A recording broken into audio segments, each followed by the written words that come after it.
I regard myself as a soldier, though a soldier of peace. Class 1 से लेकर graduation तक हमारी इतिहास की किताबों में एक बात बार बार दोहराई जाती है कि भारत की आज़ादी में गांधी जी की रोल सबसे ज्यादा थी। लेकिन 1947 में जब ब्रिटिश भारत छोड़कर गए तो उस समय के ब्रिटेन के प्राइम मिनिस्टर क्लेमेंट एटली ने कहा था कि गांधी जी नहीं बल्कि नेताजी सुभाष चंद्र बोस की वजह से ब्रिटिश सरकार भारत को छोड़ना पड़ा। यहाँ तक कि जिस गांधी जी को हमारे देश में एक संत या महात्मा की तरह दिखाया जाता है, उनके बारे में कहा जाता है कि वो न्यूड होकर जवान लड़कियों के साथ रात में सोते थे, उनके साथ न्यूड होकर नहाते भी थे। गांधी जी का यह भी मानना था कि अगर कोई महिला रेप विक्टिम है तो उसका फैमिली अपनी इज्जत बचाने के लिए उसे मार सकता है। यानी गांधी जी के अकॉर्डिंग एक रेप विक्टिम को जीने का कोई हक नहीं था। इतना ही नहीं, गांधी जी एक टाइम पर जातिवाद को भी सपोर्ट करते थे और कहा जाता है कि वो एक रेसिस्ट भी थे। अब सवाल ये उठता है कि क्या ये सारे एलिगेशन सच है या फिर कुछ लोग गांधी जी जैसे महान व्यक्ति को बदनाम करने के लिए ऐसी बातें फैला रहे हैं। और अगर ये बात सच है तो आज भी लोग उन्हें इतना रिस्पेक्ट क्यों देते, उन्हें महात्मा क्यों कहा जाता है। दोस्तों, मैं मैसी हूँ आप सभी के साथ। आज की इस वीडियो में हम गांधी जी के उन डार्क साइड्स के बारे में बात करेंगे जिन्हें अब तक हमारी नजरों से छिपाने की कोशिश की गई। लेकिन आज की वीडियो शुरू करने से पहले मैं आप सभी से एक सवाल पूछना चाहता हूँ, जिसका जवाब आप पूरी वीडियो ध्यान से देखने के बाद ही देना। सवाल ये है, अगर कोई इंसान अपनी जिंदगी में 10 अच्छे काम करता है तो क्या उसके किए हुए 4 बुरे काम को इग्नोर कर देना चाहिए? इस सवाल का जवाब आपको वीडियो देखने के बाद कमेंट बॉक्स में जरूर देना, पूरा वीडियो देखने के बाद। और हाँ, प्लीज चैनल को सब्सक्राइब कर देना, क्योंकि आपके एक लाइक और एक सब्सक्राइब से मुझे बहुत मोटिवेट मिलता है। तो प्लीज रिक्वेस्ट कर देना। चलिए शुरू करते हैं आज की ये वीडियो। गांधी जी की ये तस्वीर आपने कई बार देखी होगी। लेफ्ट साइड वाली लड़की का नाम है मनुबेन, जो गांधी जी का एक नातिन और उनकी पर्सनल असिस्टेंट थी। उस समय मनुबेन की एज सिर्फ 17 साल की थी। राइट साइड वाली लड़की है आभा बनर्जी, जो गांधी जी का भांजे कान्हू गांधी की पत्नी थी। उस समय आभा बनर्जी की एज 18 साल थी। अगर कोई पहली बार ये तस्वीर देखे तो लगेगा कि गांधी जी का इन दोनों के साथ बेटी जैसा रिश्ता है, लेकिन असलियत यह नहीं था। फेमस राइटर और गांधी बायोग्राफर रामचंद्र गुहा ने अपनी किताब गांधी बिफोर इंडिया में गांधी जी के साथ मनुबेन और आभा बनर्जी के एक अजीब एक्सपेरिमेंट का जिक्र किया। इसमें बताया गया है कि गांधी जी रात में मनुबेन और आभा बनर्जी के साथ न्यूड होकर एक बिस्तर पर सोते थे। सिर्फ यही नहीं, वो अपनी पर्सनल डॉक्टर सुशीला नायर के साथ भी न्यूड सोते थे। गांधी जी ये सब अपने सेल्फ कंट्रोल को टेस्ट करने के लिए करते थे। और जान लीजिए, ये जिस सुशीला नायर की बात हो रही है वो बाद में हेल्थ मिनिस्टर भी बनी। पर गांधी जी सिर्फ इनके साथ न्यूड सोना ही नहीं, अपने आश्रम में भी कई स्ट्रेंज एक्सपेरिमेंट करते थे। जैसे उनके आश्रम में लड़के लड़कियां एक साथ नहा सकते थे, लेकिन स्ट्रिक्टली माना था कि वो किसी भी तरह फिजिकल रिलेशनशिप में ना पड़े। वही दूसरी ओर आश्रम में रहने वाले शादीशुदा हस्बैंड वाइफ को रात में साथ सोने से मना कर दिया गया था। आश्रम की और भी कई रूल्स थे। अगर किसी पुरुष या महिला के मन में सेक्सुअल डिजायर्स आए तो तुरंत ठंडे पानी से नहाकर खुद को शांत करें। और मैं आपको बता दूं, ये कोई अफवाह नहीं है, क्योंकि मनुबेन ने अपनी पर्सनल डायरी में खुद गांधी जी के इन एक्सपेरिमेंट्स के बारे में लिखा है। सवाल ये है, गांधी जी ऐसे अजीब एक्सपेरिमेंट्स क्यों करते थे? इसका कारण उन्होंने अपनी लेटर्स और लेखन में बताया है। गांधी जी की शादी सिर्फ 13 साल की उम्र में कस्तूरबा गांधी से हुई, जो उनसे 1 साल बड़ी थी। गांधी जी ने इस शादी के बारे में कहा, पहले हमें शादी के बारे में कुछ नहीं पता था, इसलिए शुरुआत में यह हमारे लिए नए कपड़े पहनने, मिठाई खाने और मज़े करने जैसा है। पर शादी के बाद गांधी जी भी दूसरे टीनेजर्स की तरह कस्तूरबा के प्रति फिजिकली अट्रैक्टेड हो गए। बाद में उन्होंने इस बात का रिग्रेट भी किया। उन्होंने कहा, मैं स्कूल में पढ़ाई पर फोकस नहीं कर पाता था, क्योंकि बार बार सोचता था कि शाम कब होगी और मैं अपनी पत्नी के साथ अच्छा टाइम कब बिताऊंगा। गांधी जी एक हस्बैंड के तौर पर बहुत डोमिनेंट भी थे। वो हमेशा कस्तूरबा को अपने कंट्रोल में रखना चाहते थे, उन्हें किसी से बात करने से रोकते थे और इसको लेकर उनकी लड़ाई भी होती रहती थी। कस्तूरबा गांधी 17 साल की उम्र में पहली बार प्रेग्नेंट हुई, लेकिन वो बच्चा कुछ दिन बाद ही मर गया। बाद में कस्तूरबा ने और 4 बेटों को जन्म दिया, जिनका नाम है हरिलाल, मनीलाल, रामदास और देवदास। तो गांधी जी का एक अपनी मैरिज लाइफ की एक घटना सुनाता हूँ। एक रात जब वो अपने बीमार पिता के पैर दबा रहे थे, उस समय वो बार बार वहाँ से उठकर अपनी पत्नी के पास जाने की कोशिश कर रहे थे, ताकि उनके साथ टाइम स्पेंड कर सके। आखिर में उन्होंने एक बहाना बनाया और वहाँ से उठकर अपने वाइफ के पास चले गए। लेकिन थोड़ी ही देर बाद कोई आकर उन्हें बताता है कि उनके पिता अब नहीं रहे। गांधी जी वहाँ से जाने के कुछ ही मिनटों के अंदर उनके पिता का निधन हो गया। गांधी जी अपने वाइफ के साथ टाइम बिताने की वजह से अपने पिता के आखिरी मोमेंट्स में उनके पास नहीं रह सके। इस घटना को लेकर गांधी जी बाद में बहुत ज़्यादा रिग्रेट करते रहे और यह उन्हें लाइफ भर तक दुख देता रहा। इसी घटना के आधार पर 1906 में जब गांधी जी 38 ईयर्स के थे, तब उन्होंने ब्रह्मचार्य यानी सेलिबेसी का संकल्प लिया। अब ब्रह्मचर्य क्या है? ब्रह्मचर्य का एक्चुअल मीनिंग ये होता है कि जो पुरुष या महिला इसे अपनाता है वो फिर कभी भी किसी के साथ फिजिकल रिलेशनशिप में नहीं बना सकता। अब गांधी जी ने भी ब्रह्मचर्य अपनाया था, वो क्यों इसे अपनाया, यही रीज़न बताने के लिए मैंने ये कहानी शेयर की। और गांधी जी इसी ब्रह्मचर्य का हवाला देकर न्यूड महिलाओं के साथ रात में सोते थे। 1944 के आसपास पूरे देश में बड़े पैमाने पर हिंदू मुस्लिम राइट्स हो रहे थे और गांधी जी इसके लिए खुद को रेस्पॉन्सिबल मानते थे। उन्हें लगता था कि वह सही तरीके से ब्रह्मचर्य का पालन नहीं कर पा रहे और इसी वजह से ये राइट्स हो रहे हैं। अपने ब्रह्मचर्य के संकल्प पर स्ट्रिक्ट है या नहीं, इसे टेस्ट करने के लिए गांधी जी अपने बेड पर न्यूड महिलाओं के साथ सोते थे। लेकिन गांधी जी उन महिलाओं के साथ कोई भी फिजिकल रिलेशनशिप नहीं रखते थे। वो सिर्फ ये प्रूफ करना चाहते थे कि उनके पास सेल्फ कंट्रोल है, चाहे उनके पास कोई न्यूड महिला हो फिर भी वो खुद को कंट्रोल कर सकते हैं। लेकिन ब्रह्मचर्य, सेल्फ कंट्रोल और हिंदू मुस्लिम राइट्स के आपस में क्या कनेक्शन है, क्या रिलेशन है, यह आज तक मैंने नहीं समझ पाया। क्या आप समझ पाए? अगर आपको ये समझ आता है तो कमेंट करके ज़रूर बताइए। अब भले ही गांधी जी कोई फिजिकल रिलेशनशिप ना बनाए हो, लेकिन अपने ही नाती के उम्र की लड़कियों के साथ एक ही बेड पर न्यूड होकर सोना कितना एथिकल है। एक और शॉकिंग बात यह भी है कि गांधी जी ने कभी भी अपने इस एक्सपेरिमेंट को छुपाया भी नहीं, लेकिन उनका यह बिहेवियर कांग्रेस के इमेज को बहुत डैमेज भी कर रहा था उस टाइम। सरदार वल्लभ भाई पटेल ने गांधी जी को कई बार लेटर लिखकर यह अजीब एक्सपेरिमेंट बंद करने के लिए कहा भी था। जब गांधी जी का यह एक्सपेरिमेंट पब्लिक में आया तो उनके कई सपोर्टर्स ने उन्हें छोड़ भी दिया। अब अगर सिर्फ ये सुनकर आप शॉक्ड हो गए हो तो मैं आपको बता दूं कि अभी तो बहुत कुछ बाकी है, तो वीडियो एंड तक देखते रहिए। गांधी जी कहते थे कि जो महिलाएं रेप की शिकार हो गई है वो अपनी इंसानियत और मॉरल वैल्यू खो चुकी है, यानी वो अब प्योर नहीं है। गांधी जी का यह भी मानते थे कि अगर कोई पिता अपनी फैमिली की रिस्पेक्ट बनाए रखने के लिए अपनी रेप बेटी को मार भी देता है तो ये भी जस्टिफाइड है। इसके अलावा गांधी जी का यह भी मानना था कि महिलाओं की जो पीरियड्स होती है यानी मेंस्ट्रुएशन साइकिल होते हैं वो दरअसल उनके खराब सेक्सुअल डिजायर्स का एक्सटर्नल एक्सप्रेशन है। एक बार American birth control activist Margaret Sanger India घूमने आई थी। जब उन्होंने गांधी जी से बात की तो वो भी शॉक्ड रह गई। गांधी जी का मानना था कि सेक्स हमारे बॉडी के लिए हार्मफुल होता है और इसे सिर्फ बच्चे पैदा करने के लिए ही किया जाना चाहिए। गांधी जी इंद्रिय सुख यानी फिजिकल प्लेजर के लिए सेक्स को एक पाप मानते थे। वो मॉडर्न बर्थ कंट्रोल्स जैसे कंट्रासेप्टिव पिल्स और बाकी मेथड्स को पसंद नहीं करते थे। उनका मानना था कि इससे सोसाइटी में सेक्स कल्चर बढ़ेगा और लोगों के दिमाग में सेक्सुअल थॉट्स से हो ही रहेंगे। गांधी जी पर एक और बड़ा आरोप लगाया गया कि वो एक रेसिस्ट थे। तो दिन था 1893 का 7 जून।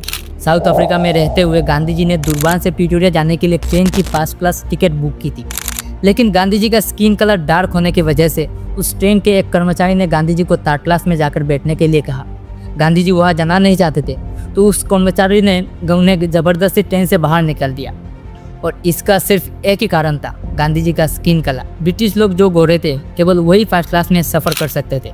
इस घटना ने गांधी जी को गहरा झटका दिया और उन्होंने इस रेशियल डिस्क्रिमिनेशन के खिलाफ साउथ अफ्रीका में मूवमेंट करे थे। अब सवाल ये है, रेशियल डिस्क्रिमिनेशन के खिलाफ लड़ाई करने का मतलब क्या है? बस इतना कि इंसान की पहचान उसके रंग से ना की जाए, यही ना? लेकिन फिर क्यों 2018 में यूनिवर्सिटी ऑफ घाना, जो वही अफ्रीका में है, वहाँ के एक वीडियो वायरल हुआ जहाँ देखा गया कि छात्रों ने गांधी जी की मूर्ति हटा दी। ये मूर्ति सिर्फ 2 साल पहले 2016 में भारत के राष्ट्रपति प्रणब मुखर्जी ने यूनिवर्सिटी को गिफ्ट की थी। इस मूर्ति को हटाने के लिए यूनिवर्सिटी काउंसिल और 22,200 छात्रों ने एक पिटीशन दायर किया था। उनका कहना था कि गांधी जी एक रेसिस्ट थे, इसलिए उनकी मूर्ति को हटाया दिया गया।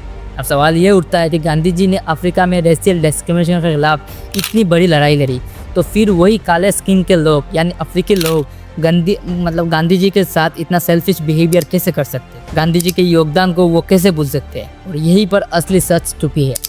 गांधी जी के ये रेशियल डिस्क्रिमिनेशन के खिलाफ जो लड़ाई की गई वो बायस थी, मतलब एक तरफा था। गांधी जी कहते थे कि अफ्रीका के काले चमड़े के लोगों का काम ही है सेवा करना और कुछ जानवर को इकट्ठा करना जिन्हें बेचकर वो एक पत्नी खरीद सकते थे और बाकी जो जिंदगी आलसी और नग्नता में बिता सकते थे। गांधी जी साउथ अफ्रीका के काले चमड़े लोगों को काफिर कहकर बुलाते थे। काफिर शब्द बहुत ही अपमानजनक और अभद्र शब्द माना जाता है। गांधी जी मानते थे कि ब्रिटिशर्स सबसे ऊंची जाति के, भारतीय उनके बाद आते हैं और भारतीय से भी नीचे साउथ अफ्रीकान्स यानी काले चमड़े लोग हैं। गांधी जी का मानना था कि इंडियंस को अफ्रीकियों से ज्यादा सम्मान मिलना चाहिए, इज्जत मिलना चाहिए। इतिहासकार विनय लाल कहते हैं कि गांधी जी एक रेसिस्ट थे, ये सच है, लेकिन ये उनके जीवन के शुरुआती दौर के विचार थे। बाद में उनकी सोच में बदलाव आया। 1908 में गांधी जी ने कहा, भारतीय और अफ्रीकी लोगों के गरिमा और अधिकार हर मामले में बराबर है, इसलिए उन्हें सम्मान दिया जाना चाहिए। इसके अलावा बाद में उन्होंने ये भी कहा, मैं जाति में विश्वास नहीं करता, मैं इंसानों के बीच किसी भेदभाव को नहीं मानता। यहाँ तक कि गांधी जी ने अपने आश्रम में 4 काले चमड़े अफ्रीकियों को सदस्य के रूप में भी रखा था। लेकिन भारत में भी उनका कास्ट सिस्टम के प्रति रवैया साफ दिखता था। ब्रिटिश काल में भारत की जाति प्रथा बेहद भयानक थी, जिसकी जीता जागता उदाहरण है डॉक्टर BR अम्बेडकर का जीवन। अम्बेडकर जी का जन्म मध्य प्रदेश के मऊ नाम की जगह पर एक गरीब और दलित महार परिवार में हुआ था। महार समुदाय उस समय हिंदू दलितों के सबसे निचली जातियों में से एक माना जाता है। समाज के हर क्षेत्र में उन्हें भेदभाव का सामना करना पड़ता था। धर्म से हिंदू होने के बावजूद उन्हें मंदिरों में जाने की इजाज़त नहीं थी। जो तालाब और कुएं उच्च जातियों के लोग इस्तेमाल करते थे, दलित उन्हें छू भी नहीं सकता था। पाठशाला में उच्च जाति के बच्चों के साथ एक ही कमरे में बैठकर पढ़ने की अनुमति नहीं थी। उन्हें क्लासरूम के बाहर बैठकर पढ़ाई करनी पड़ती थी। पानी पीने के लिए उनके लिए अलग घड़ा रखा जाता था और वो घड़े से खुद पानी नहीं पी सकते थे, बल्कि एक चपरा से पानी गिरा कर देता था। और किसी दिन वो चपरा से स्कूल नहीं आता तो अम्बेडकर को प्यासे ही क्लास में बैठना पड़ता था। और ये सिर्फ अम्बेडकर जी के साथ नहीं था, बल्कि समाज के हर दलित व्यक्ति के साथ ऐसा भेदभाव का सामना करना पड़ता था। और इसी वजह से 1931 में लंदन में हुए गोलमेज सम्मेलन यानी राउंड टेबल कॉन्फ्रेंस में अम्बेडकर जी ने मांग की थी, दलित समाज के लोगों के लिए अलग से चुनाव की व्यवस्था होनी चाहिए। उन्होंने कहा कि अलग चुनाव क्षेत्र होना चाहिए जहां केवल दलित ही अपने उम्मीदवार को वोट दे सके और केवल वही दलित उम्मीदवार चुनाव लड़ सके। फिर 1932 में ब्रिटिश प्रधानमंत्री रामसे मैकडोनाल्ड ने इस सेपरेट इलेक्टोरल प्रोपोजल को स्वीकार कर लिया था, लेकिन गांधी जी इस प्रस्ताव को सहमत नहीं थे। उन्होंने इसका कड़ा विरोध किया। उन्होंने कहा कि किसी भी समुदाय को अलग से वोटिंग का अधिकार सही नहीं है, इससे समाज का विभाजन और बढ़ेगा। इस प्रस्ताव को रोकने के लिए गांधी जी अनशन यानी हंगर स्ट्राइक भी शुरू कर दिया था। आखिरकार गांधी जी और अम्बेडकर के बीच पुणे पैक्ट पर हस्ताक्षर हुए। इस समझौते के तहत केंद्रीय विधायिका यानी सेंट्रल लेजिस्लेटिव असेंबली में दलितों के लिए 18% सीटें आरक्षित यानी रिजर्वेशन की गई। अब बहुत गांधीवादी सोच सकते हैं कि भाई तुम सिर्फ एक वजह से गांधी जी को रेसिस्ट कैसे कह सकते हो, तो मैं कहूँगा वेट करो, मेरे पास और भी कई कारण हैं। भारत में बंगी नाम की एक जाति है। गांधी जी कहते थे कि बंगी जाति समाज के लिए बहुत महत्वपूर्ण है क्योंकि ये गंदगी सफाई करते हैं। गांधी जी के अनुसार एक आदर्श बंगी वही होता है जो अच्छे से टॉयलेट साफ कर सकता है। गांधी जी के इस तरह के बयान के कारण दलित समाज में उनकी काफ़ी आलोचना हुई थी। सिर्फ यही नहीं, गांधी जी एक बहुत ही स्पिरिचुअल और ऑर्थोडॉक्स स्वभाव के व्यक्ति थे। वो इंटरकास्ट मैरिज को कभी सपोर्ट नहीं करते थे। जब उनके बेटे मनीलाल को फातिमा नाम की एक मुस्लिम लड़की से प्यार हो गया था, तब गांधी जी ने उस शादी को विरोध किया और आखिरकार मनीलाल ने एक हिंदू लड़की से शादी की। यहीं पर बात ख़त्म नहीं होती।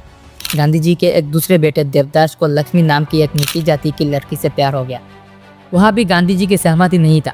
हालांकि बाद में उन्होंने इस शादी को अपनी मंजूरी दे दी। लेकिन यह एक बात समझने लायक है, गांधी जी की सोच, गांधी जी के विचार समय और परिस्थितियों के साथ बदलती रहती थी। जब उन्हें लगता था कि उनकी पुरानी सोच अब समय के हिसाब से सही नहीं बैठ रही, तो वो अपने विचार द्वारा बदल लेते थे। यही वजह है कि आज भी कई अफ्रीकन लोग गांधी जी के अच्छे नज़रिए से नहीं देखते थे। यहाँ तक कि डॉक्टर BR अम्बेडकर भी मानते थे कि गांधी जी ने सिर्फ दलितों के वोट और कांग्रेस में उनका सपोर्ट बढ़ाने के लिए उनका समर्थन किया था, क्योंकि अपने शुरुआती दिनों में गांधी जी भी जातिवाद को सपोर्ट करते थे। लेकिन जो गांधी जी पूरी ज़िंदगी अहिंसा के रास्ते पर चले, उनके खिलाफ ये कहा जाता है कि गांधी जी हिटलर के बहुत अच्छे दोस्त थे। और इसका प्रमाण हिटलर के लिखे गए गांधी जी के 2 पत्रों को बताया जाता है। पहला पत्र उन्होंने 1939 में वर्ल्ड वॉर 2 शुरू होने से पहले लिखा था। इस पत्र में गांधी जी ने हिटलर से युद्ध ना करने की अपील की थी। और दूसरा पत्र उन्होंने 1940 में लिखा, जिसमें उन्होंने हिटलर से विश्व युद्ध रोकने की बात कही और उसके भयानक काम की निंदा भी की। हालांकि दोनों पत्र में गांधी जी ने हिटलर को डियर फ्रेंड कह के संबोधित किया। और इसी डियर फ्रेंड शब्द को लेकर कई लोग कहते हैं कि गांधी जी और हिटलर के बीच अच्छे संबंध थे। लेकिन कई इतिहासकार मानते हैं कि ये डियर फ्रेंड शब्द सिर्फ एक औपचारिकता थी, इससे ज़्यादा कुछ नहीं। औपचारिकता यानी फॉर्मेलिटी। अब इस बारे में आपका क्या राय है, कमेंट सेक्शन में ज़रूर बताएं। गांधी जी के बारे में एक और आरोप लगाया जाता है कि वो इंडस्ट्रियल आइडियोलॉजी के विरोधी थे। गांधी जी हमेशा सेल्फ डिपेंडेंट यानी आत्मनिर्भरता में विश्वास रखते थे। सिंपल लिविंग यानी साधारण जीवन जीने पर जोर देते थे। उनका मानना था कि किसी भी देश को उतना ही उत्पादन करना चाहिए जितना उसकी ज़रूरत हो। किसी भी देश को इंपोर्ट या एक्सपोर्ट नहीं करना चाहिए। आज के समय में ये विचार पूरी तरह अनरियलिस्टिक माना जाता है। इसके अलावा गांधी जी पूरी तरह से इंडस्ट्रियलाइजेशन के खिलाफ थे। देखो आज जो वीडियो मैंने बनाया है, आई नो ये थोड़ा सेंसिटिव है, बट इस वीडियो का मकसद गांधी जी का कैरेक्टर को कलंकित करना नहीं है। गांधी जी एक व्यक्ति थे, एक इंसान थे। उनके लाइफ में जैसे कुछ डार्क चैप्टर्स थे, वैसे ही उनके लाइफ में बहुत कुछ अच्छे चैप्टर्स भी थे। गांधी जी का लाइफ और उनके थॉट्स काफ़ी कॉम्प्लेक्स और मल्टी डायमेंशनल है। उनके पर्सनल लाइफ के कुछ एक्सपेक्ट कंट्रोवर्शियल हो सकते हैं, बट उनका जो कंट्रीब्यूशन देश के इंडिपेंडेंस होने में है, उसे हम डिनाई नहीं किया जा सकता, हम डिनाई नहीं कर सकते। देखो, उनके अच्छे काम के बारे में हमारे हिस्ट्री बुक्स में, हमारे समाज में चर्चा बहुत होती है। देखो, उनके डार्क साइड्स के बारे में भी हमें बात करनी चाहिए, क्योंकि आज के दौर में हम कई पॉलिटिशियंस, कई सेलिब्रिटीज़ को ब्लाइंडली फॉलो करते हैं। मतलब जो वो कह रहे वही सच है, वही अल्टीमेट ट्रूथ है, लेकिन ऐसा नहीं है। क्योंकि 70 साल पहले गांधी जी जो सोचते थे, आज की वीडियो में जो पार्टिकुलर कुछ विचारधारा कवर किया, अगर आज के समय में कोई वही सोच रखे तो समाज उसे एक्सेप्ट नहीं करेगा। So you are a living being, आपके पास खुद की सोचने समझने की क्षमता है। ऊपर वालों ने आपको ब्रेन दिया है, अच्छी दिमाग दिया है। तो नेक्स्ट टाइम जब भी आप कोई बात सुने, कोई जानकारी मिले, किसी कंक्लूजन पहुंचने से पहले खुद जांचे, खुद वेरीफाई करें, खुद अपना ओपिनियन बनाए। सिर्फ इसलिए कि किसी ने कुछ सही कहा उसे सही मत मानो, सिर्फ इसीलिए कि किसी ने कुछ गलत कहा उसे गलत मत मानो, है ना। आई नो बहुत लंबा हो गया वीडियो, है ना।